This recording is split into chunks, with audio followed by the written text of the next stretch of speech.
Hello everybody, it's your boy Action Johnny here, bringing you another slicing of L5R goodness. So, it's been a while since I've posted. I've been a busy boy, cotes and whatnot.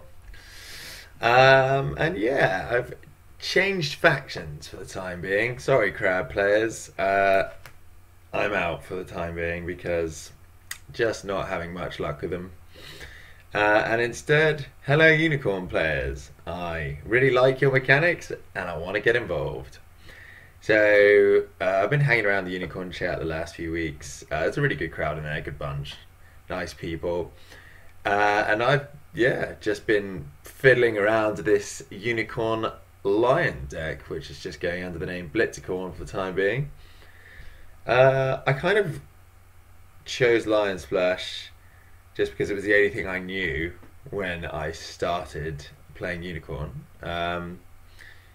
And because of the way the current Discord league works, I got locked into the splash and couldn't experiment with other stuff. So I was like, well, fuck it, I'll just go all in on this one. Cool. So what I've noticed about Unicorn now that they're an actual clan that can, play and keep up with the rest of the game is that the faction itself generally tends to polarize play styles into like this whole go all out, spend all your cards every turn, try and blow out try and blow out your opponent. Because we got this lovely new stronghold Hisu Moray Toride in pack 6 of the elemental cycle.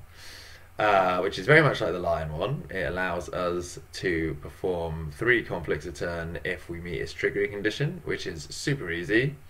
All you need to do is win a military conflict where you outnumber your opponent, and when you win one of those, you basically bow the stronghold and sacrifice a cavalry character in order to do an additional military. And that is really very easy to get off every single round. So Unicorn's thing at the minute is they do 3 conflicts a turn instead of 2. And that sort of potential power there is very alluring. And yeah, I see a lot of people playing Unicorn like all or nothing, right? It's like 3 conflicts, go, go, go. We're gonna go after 3 breaks every turn. And I'm here today to tell you that you don't need to play it like that, gang. If anything, actually, I feel like playing it that way increases your chance of losing the game than it does of winning it. Because it's a very one-dimensional strategy, and any player worth their salt will be able to beat you. Because, unfortunately, as fun as playing like that is, it's not really how L5R works. L5R, at its core, is actually like a super, super grindy, number crunchy game. Like, the whole premise of L5R is creating value. How much value can I create?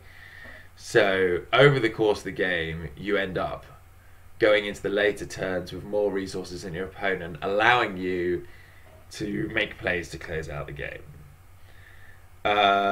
So early on, you want to be, creating as much value as possible and playing ideally as conservatively as possible, regardless of the faction. And late game, that's when you can start to do all that shit that you love, like unicorn stuff. Anyway, we'll get into strategy as we go through the deck. But my idea was pretty simple with HMT. It is basically create a conflict deck that has the ability to threaten a break and push 3 conflicts a turn, expending the most minimal amount of resources possible.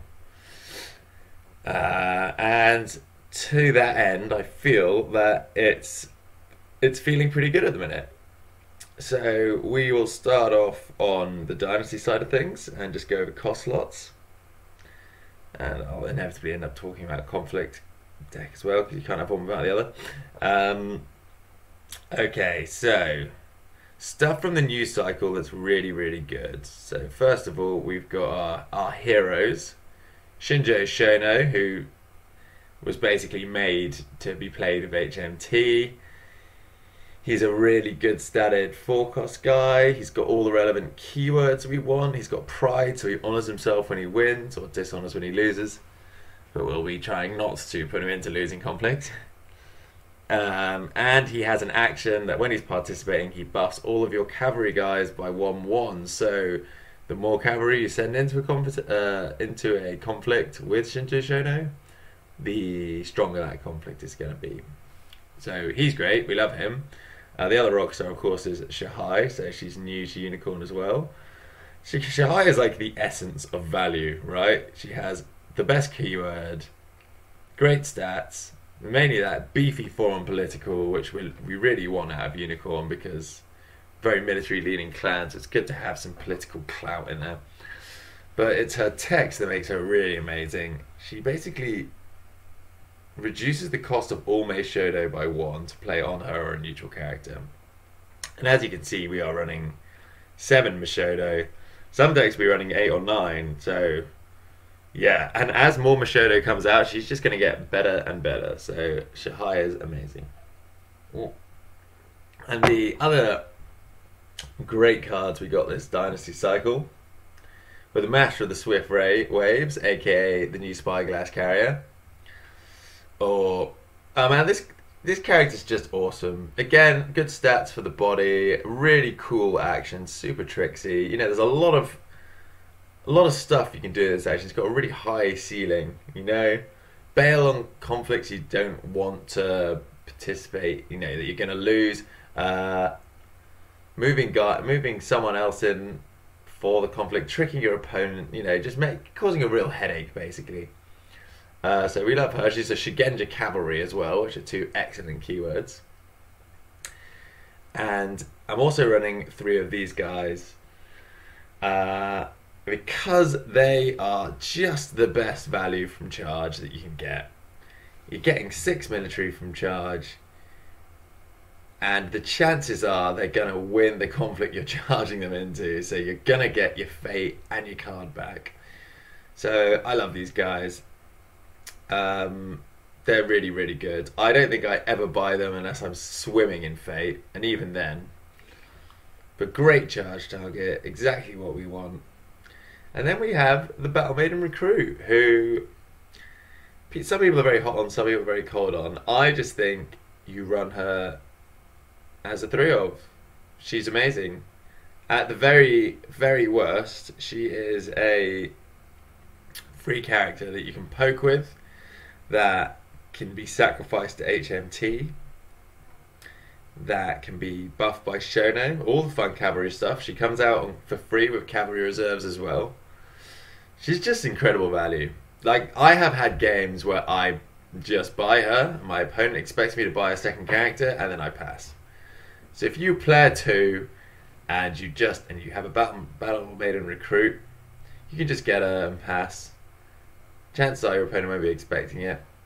And because I'm running 9 conflict characters over on the conflict side of things, I generally feel like I'm not going to be strapped for dudes in the conflict phase.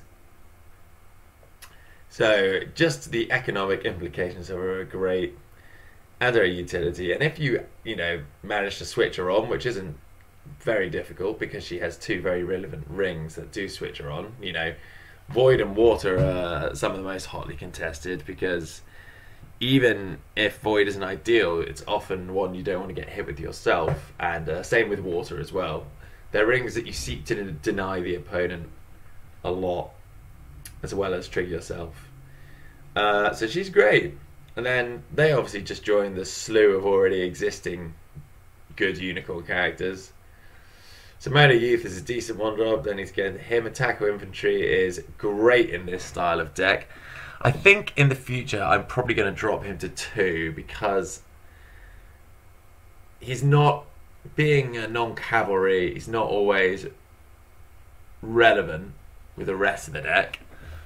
And ideally I don't always want to see him early. Like, he's really great like turn 2 or 3 when you've got a bit of a board going and his ability really starts to cause some issues for your opponent. So you don't always care about seeing him early. Early can often just be a 1-1 for 1, which isn't amazing. So yeah, he's good. Border Rider obviously is great. Don't need to go in there. I'm running 3 Keeper Initiates because I just feel that's 100% correct in a deck that wants to shit out as many cheap to low bodies on the board as possible. HNT gives you 3 conflicts. There's nothing worse than when you can do 3 conflicts but you don't have the bodies for 3 conflicts. Keeper Initiates are great. They help you win favor. They're free. They stick around. You know, we all know what they do by now, but I think in HMT you'd have to be foolish not to include them.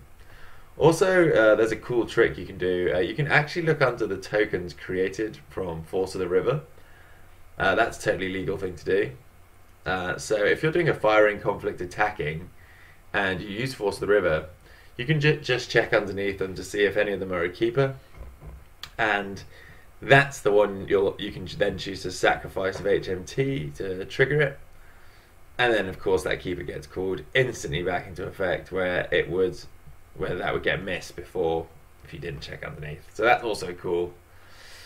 I'm on 2 Mere Mystics just because it's good to have some attachment control, mainly for the mirror, crab, and I'm not really fucked on my guys getting clouded, to be honest. There's not like many good targets for them. Often the ones that are good targets I don't buy with Fate anyway. So yeah, Mere Mystic. It's kind of a dog shit card, but it's going to be in decks until they give factions their own way to remove attachments that don't suck. For holdings, whew, yeah, this was the other awesome card we got this cycle, Shiatomi Encampment. And again, great with HMT because you'll be doing 2 military conflicts, and ideally this is going to be turned on when you turn on your stronghold as well. So we are a very big fan of Encampment. Ready effects in L5R are so strong. Again, that's the definition of creating value. I bought an expensive guy. I get 2 conflicts out of them instead of 1. Great. That's awesome. You get twice the amount of that guy for a turn. Windswept Yurt is just a card that I think we all need to be running at 3 right now because it just helps so much in the Scorpion matchup, pulling you out of the danger zone. We've got all these flashy events that came through Honor as well, so we really don't want to be dishonoring out. If you're on like 2 Jin, you should 100% be on 3 Yurt.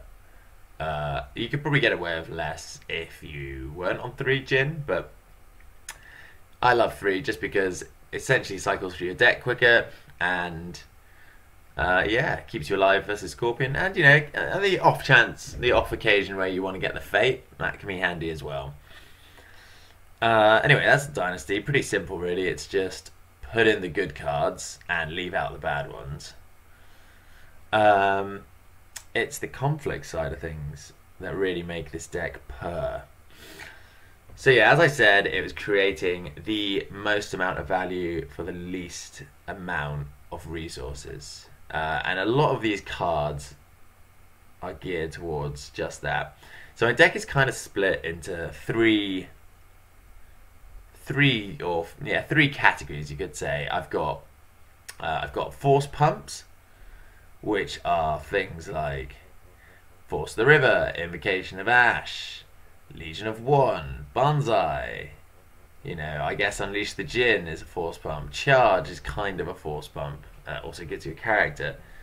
You know, all these events that in some way add force to our conflicts. So there's a lot of them, you'll notice.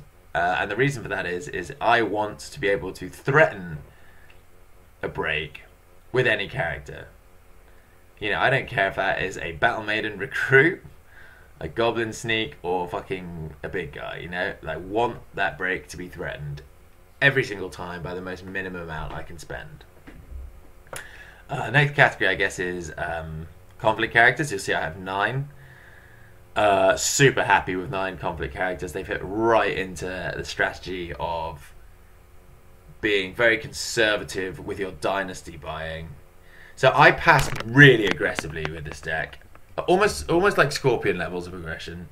Like, the only time I will let my opponent get the passing fate is if I have a dynasty where it's so cheap that me not getting that extra fate is kind of a moot point. So like turn 2, if I pass, I got the passing fate. Turn 1, and then I flop like a load of cheap guys, I'll probably buy them all because I've got so much fate from turn 1 anyway.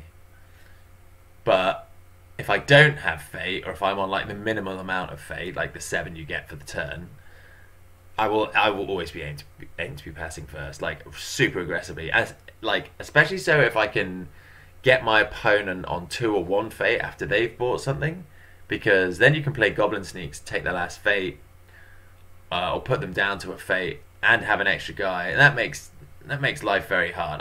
Conflict decks are getting more and more expensive at the minute, so Goblin Sneak's amazing because he just sucks their resources away and give it to you. And he's good on his own anyway, but with Legion of One, well, I don't need to go into that combo. It's been around forever, but he is fucking awesome with Legion of One. He can break any province on his own, or threaten a break with any province on his own. So he's literally like a little 2-cost guy that your opponents have to deal with. They've actually paid money to help keep around. So very big on the 9 conflict characters, very big on passing first and hoarding as much fate as possible. A decent amount of this conflict deck is either free or can be free. So like all the Mashodo stuff can be free with Shahai. It's often not turn 1, but often you don't want to play it turn 1. In regards to my splash, I've gone for... It's pretty stereotypical in both the Legions of Wands and the Ready for Battles, which are... Oh man, Ready for Battle is so good right now. Void Fist is horrible to play against, so it really helps versus that. It's always going to be relevant as long as Crane and Scorpion are big dogs, because For Shame is a thing. Phoenix have Against the Waves for your Shigenja, which sucks. It's good against that. I mean, it's basically, there's, except for Crab really, there's a horrible bow thing you want to watch out for in every faction, and it just deals with that. Legion of One for creating break threats out of just single attacking characters. Like even just a Battle Maiden Recruit or a Keep Initiate that's come out for free. Great Legion of One targets, you know.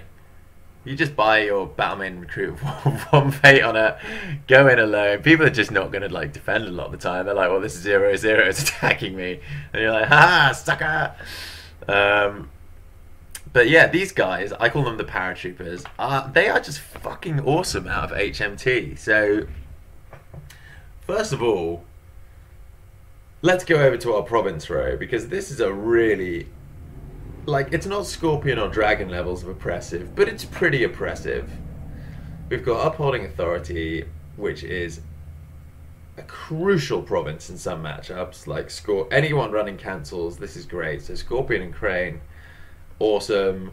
Anyone running lots and lots of attachment control, really good against them as well. Just if you have, like, an opportunity to take all of your opponent's counters out of their hand, then that's amazing.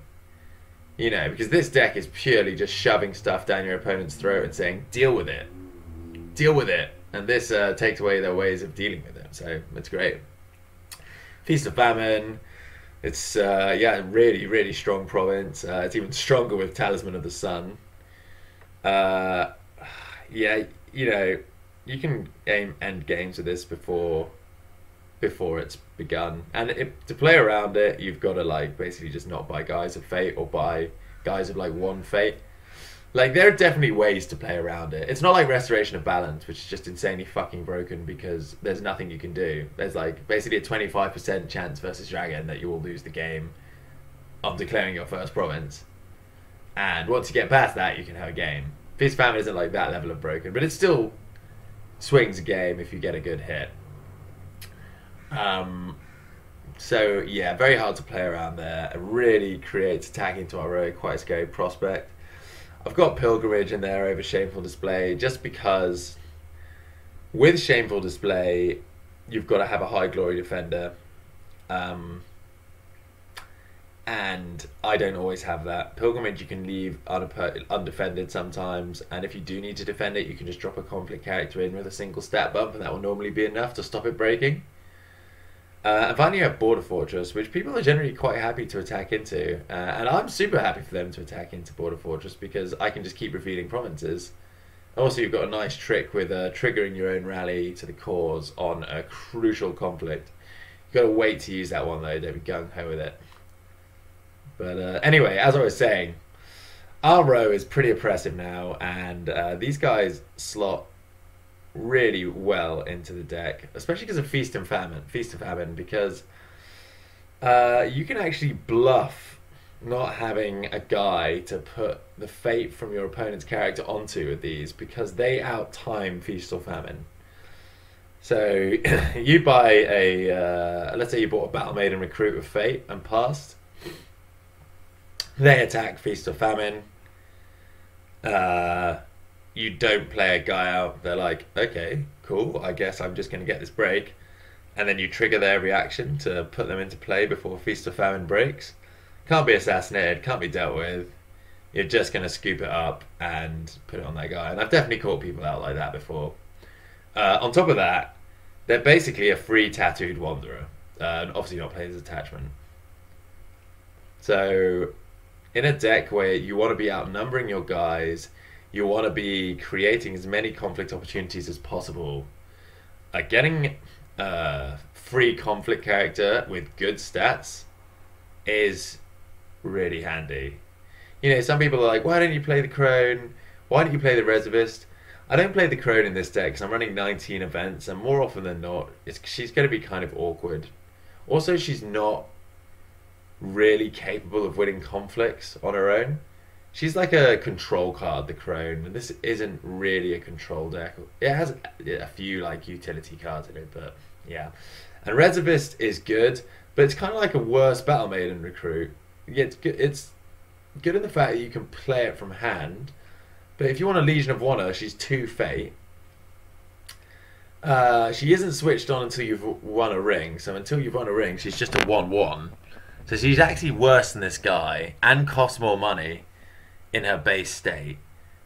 So yeah, I feel like this guy's just better because you're going to lose military conflicts. Your row is designed to be kind of broken and there for your opponents to break, to just beat their head against, basically. So yeah, at some point you're going to get this guy in for free, and it's really good to have extra, just for extra conflicts. So that's a splash. That's why I've gone with that. All fits in very much to the theme of the deck. The last area of deck building is utility cards. So these are things that I guess either protect my guys, stop their guys, do a cool thing. So these are my things like Cloud of the Mind, to take a big guy's ability off the table. There's always a target in every matchup for this. Spyglass draws you more cards. Talisman is both a stat pump and a utility card because it controls where their conflict's going, which this card can be brutal if they don't have an answer to it in this deck. I mean, they basically just lose control of the game if you're able to get this off multiple times. Captive Audience, utility card. I can pretty much always control the conflict type I want to be doing between this and Border Fortress. I would love this to be 3 of. I just don't have the room. Core Games is both a stat pump and utility card. Core Games is kind of an odd one in this deck, right? It's kind of the odd card out. I know a lot of Unicorn aren't running Core Games at the minute, and I have been tempted to cut it myself and try either more of the stuff I like or just more stat bumps. Like I was considering cutting Core Games for Fine Katanas. But I just can't bring myself to take it out of the deck when Phoenix, Scorpion, and Crane are a thing. And even Dragon to an extent, you know, not having court games, when they do have court games and they've got all those high glory guys, that can be really brutal. I mean, obviously we're less fucked about our own guys getting dishonored, but even then, versus Scorpion, you don't want to be like just hemorrhaging honor with like dishonored guys leaving play. So it's I'm not running it at 3. I don't think you need to run it at 3.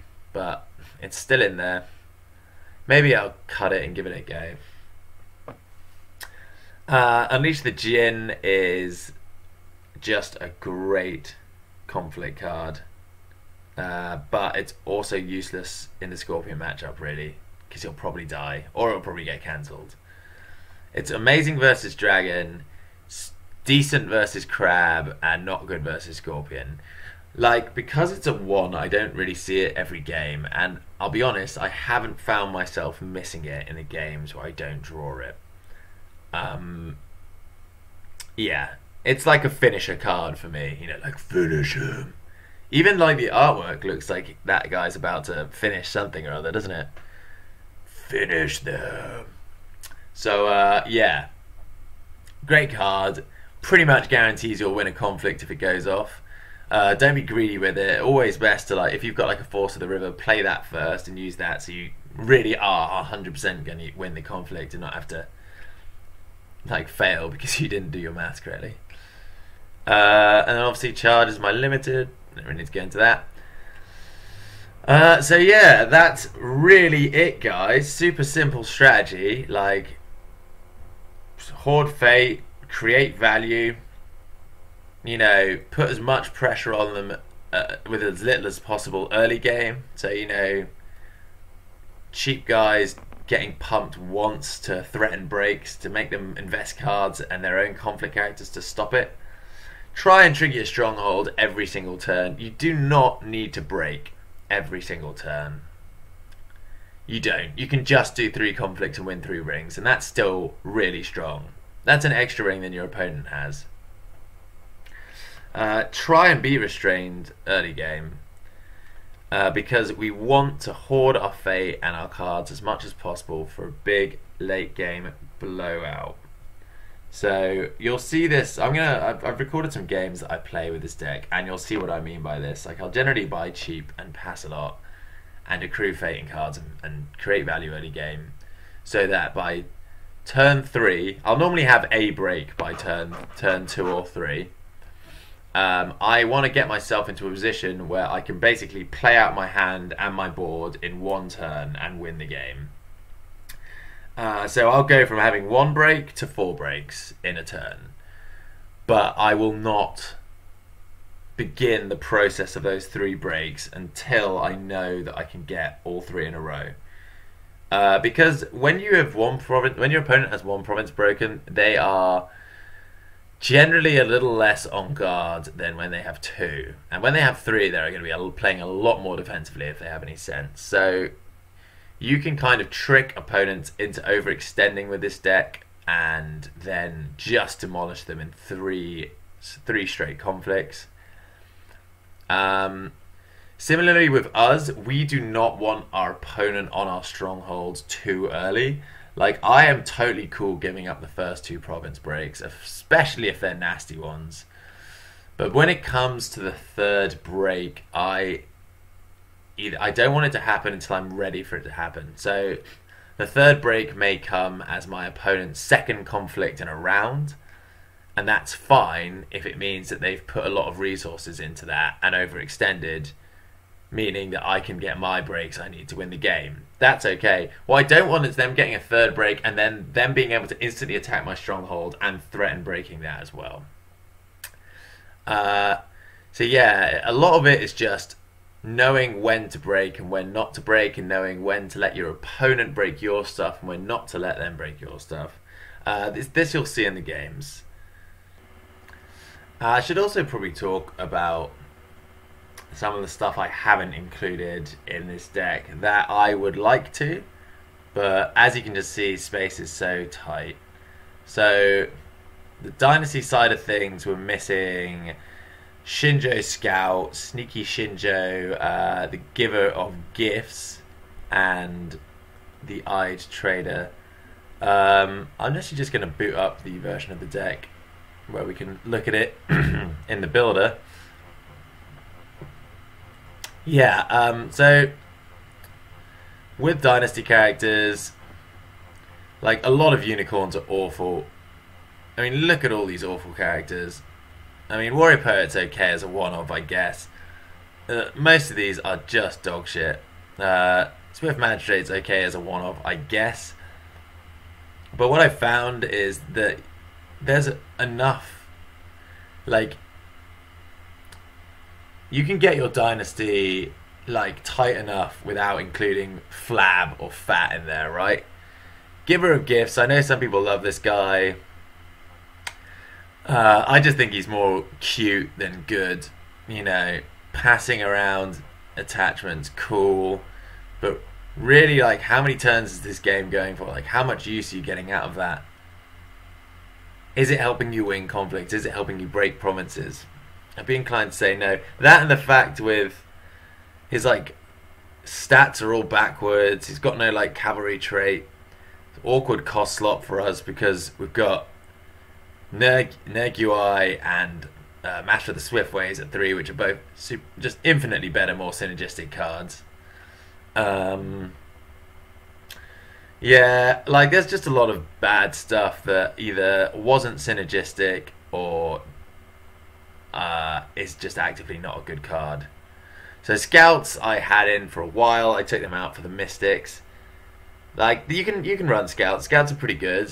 You will find that people start hard passing you more, though. Like, if you play a Scout, let's take my earlier tale of buying a battle maiden recruit of 1 fate and then passing. Like, that generally surprises a lot of people. Buying a Shinjo Scout with no fate, or a Shinjo Scout with fate, you know, people are not going to be surprised when you instantly pass after that. So sometimes they'll even just pass straight up to deny you the fate. And at that point, you've just paid 2 or 3 for a 2-1 that does nothing. So, I don't know. He's a card I'm very hot and cold on. I'm not mad on Shinjo Scout. And I think once we get better Dynasty 2-drops, he'll just disappear. Along with quite a lot of other of our old cards. Sneaky Shinjo, he's fine. No cavalry. Whatever. He's not as good as Utaku Infantry, so I'm not running him. Yeah, in terms of the conflict deck, though, there's a lot more really good stuff I wanted to run, but just couldn't find the space. Fingers of Jade. Man, I wish I had room for 2 of these. I'm on Censure at the minute instead, which is pretty great, actually, because between Keepers and 3 conflicts, I actually win the favor a lot. And I'm actually gunning for the favor. Like, getting the favor turn 1 is always one of my objectives. So, yeah, more often than not I have Censure because it can be a really nasty surprise in some of our problem matchups, like Scorpion. Finger of Jade also good for that matchup, though. They kind of protect you in different ways, but they're both protection cards. I don't see any problem with running Finger of Jade. Your cost curve will go slightly up. Your ability to play the card is uninhibited, though, which is good. I also like to be running Fine Katanas, but again, don't have space for that. I just kind of, yeah, they'd probably go where Invocation goes, and I just really like Invocation as 2. It's a fun card. You can get like 2 conflicts out of. You can use it to stick on an opponent's character to boost them up to 3, so that they're breaking Feast or Famine or Upholding Authority, and then you can move it onto one of your own blank guys after they're done with that. So Invocation's really cool like that. Fine Katana's just a cheap free bump, which I'm all about, but again, sadly didn't have room. Man, in the way of unicorn cards, I love the seal because it gives synergy with the encampments, but just no room. In terms of events, I always wish I could have more captive audiences, like always. I just don't have the room again. I was playing with some numbers of dispatch in this deck. I was at 2, then I went down to 1, and then I cut it entirely. It was so almost a good card. So almost a good card. It's just the cost ruins it. It really does. Like, the limited I can deal with. I get why they made it limited, because just sort of like doing what you want every turn could get a bit ridiculous, but I don't feel that the ability is worth of fate. Like, really, this should have been Where the Unicorn. Like, Chris Potorf is absolutely right about that. If they'd released this in the core set, costing 0 with the sweet artwork of this, I'd be like 2 or 3 in every deck. That'd be dope. But they didn't. I am ready. I just don't like, because if it gets cancelled, you essentially lost a fate on your guy for nothing. Absolutely nothing. And it's not like Legion of One where they have to cancel it before you lose the fate. Like, you lose the fate and then they cancel it, right? So fuck this card. I really don't like it. I know Where the Unicorn is a real source of debate for a lot of my pony brothers. I just don't get it. I don't get it, guys. Why do you like this? Why are you running this? Look at my conflict deck. Look at the cards in my conflict deck. Every single one of those cards is a good card. And in fact, there's so many good cards I could put in my conflict deck. I don't have room for them all. I don't have room for my fucking Fingers of Jades, my Fine Katanas, like extra copies of my sick Unicorn tech, like Invocation of Ash and Captive Audience. And some of y'all have managed to fit this in? How? What are you fucking cutting for that? In what sphere of existence are you like, I'm really glad that I've got Where the Unicorn in hand? Or when you top deck this off an Earthring or a Spyglass, are you not just like, ugh? Because this card doesn't do anything. I've heard the arguments for it, but realistically, what it does is just helps you break the stronghold faster when you could probably just break it anyway by just playing a little, like, differently. I'm not even going to say conservatively, just differently. You know, if your game plan is so all or nothing that you absolutely have to have Where the Unicorn to break their stronghold, then I would say you need to change your game plan. Because I literally cannot think of a single reason why I'd ever want to top deck this or draw this. Anyway, that's my opinions on it. Don't like it. Anyway, that's the deck tech. I hope you enjoyed it, guys. I hope it wasn't just a rambling mess. I've got some games recorded that'll be popping up on the channel shortly after this is published, so stay tuned for those. And thank you very much for watching.